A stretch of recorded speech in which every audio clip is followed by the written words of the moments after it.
It's been 50 years since the start of the Nigerian Civil War. It's also known as the Biafra War.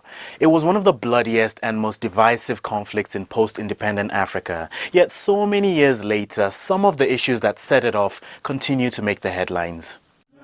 In 1960, Britain, the colonial power, granted independence to Nigeria, a diverse country with hundreds of ethnic groups.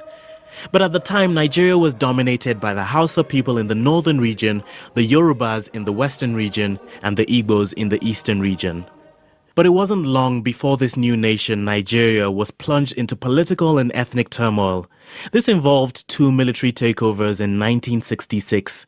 And soon, these tensions led to the killings of thousands of minority Igbos living in northern Nigeria. So in the southeast, a military officer called Emeka Ojukwu declared the independence of the Republic of Biafra on behalf of the Igbo people. But Nigeria would not accept this, and on the 6th of July 1967, civil war broke out. And it raged on for the next 2.5 years. It's estimated that more than 1 million people died, most of them from hunger. In 1968, images of the famine were streamed worldwide. Biafran leaders used these pictures to gain sympathy for their cause. Around the world, protesters and celebrities campaigned for an end to the conflict. Back on the battlefield, the Nigerians were stronger and better equipped, and in January 1970, the Biafran secessionists surrendered. The war might have ended, but the idea of Biafra didn't.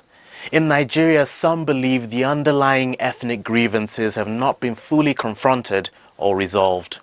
A new generation of pro-Biafra separatists has reignited the cause, and they hold marches and protests regularly in Nigeria and abroad.